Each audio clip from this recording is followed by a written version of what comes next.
হাসির গল্প সুকুমার রায়। আমাদের পোস্ট অফিসের বড়বাবুর বেজায় গল্প করিবার শখ। যেখানে সেখানে সভায় আসরে নিমন্ত্রণে তিনি তাহার গল্পের ভাণ্ডার খুলিয়া বসেন। কিন্তু দুঃখের বিষয়, তার গল্পের ভাণ্ডার অতি সামান্য। কতগুলি বাঁধা গল্প তাহাই তিনি ঘুরিয়া ফিরিয়া সব জায়গায় চালাইয়া দেন। কিন্তু একই গল্প বারবার শুনিতে লোকের ভালো লাগবে কেন? বড়বাবুর গল্প শুনিয়া আর লোকের হাসি পায় না, কিন্তু তবু বড়বাবুর উৎসাহ তাতে কিছু মাত্র কমে না। সেদিন হঠাৎ তিনি কোথা হইতে একটা নতুন গল্প সংগ্রহ করিয়া মুখুজ্যুদের মজলিসে শুনাইয়া দিলেন। গল্পটা অতি সামান্য, কিন্তু তবু বড়বাবুকে খাতির করিয়া সকলেই হাসিল।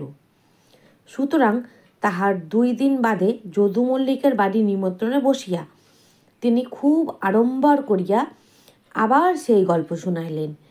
2-1 যাহারা আগে শোনে নাই তাহারা শুনিয়া বেশ একটু হাসিল। বড়বাবু ভাবিলেন গল্পটা জমিয়াছে ভালো। তারপর ডাক্তারবাবুর ছেলের ভাতে তিনি আবার সেই গল্প খুব উৎসাহ করিয়া শুনাইলেন। এবারে ডাক্তারবাবু ছাড়া আর কেহ শুনিয়া হাসিল না, কিন্তু বড়বাবু নিজে হাসিয়া কুটি কুটি।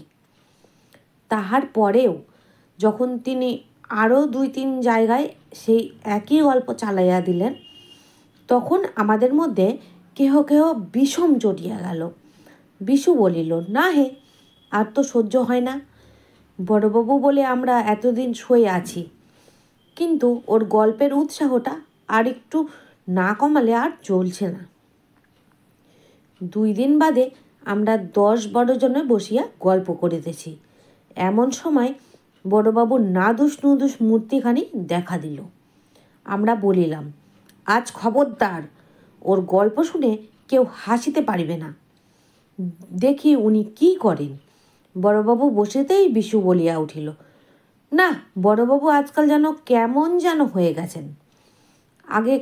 আগে কেমন মজার মজার সব গল্প বলতেন, আজকাল কই, কেমন যেন ঝিমিয়ে পড়েছেন। বড়বাবু একথায় ভারী ক্ষুণ্ণ হইলেন। তাহার গল্প আর আগের মতো জমে না, এ কথাটা তাহার একটুও ভালো লাগিল না।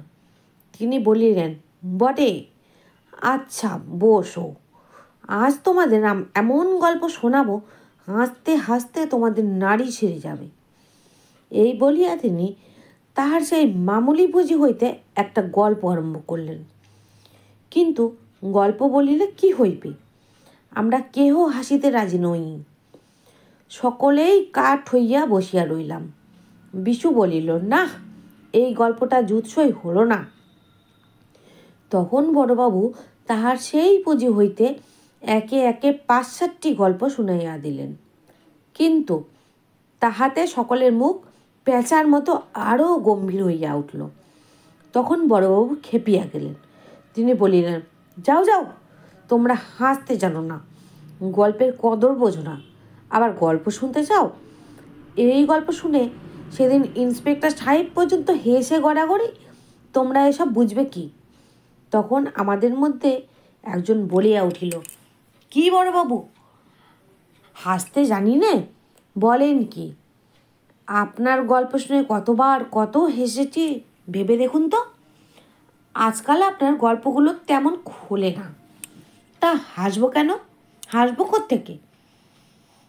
এই তো বিশুদা যখন গল্প বলে তখন কি আমরা হাসি না? কি বলেন?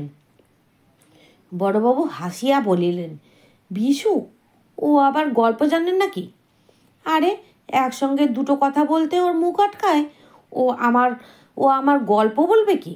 বিশু বলিল, বিলক্ষণ, আমার গল্প শোনেননি বুঝি? আমরা সকলে উৎসাহ করিয়া বলিলাম, হ্যাঁ হ্যাঁ, একটা শুনিয়ে দাও তো।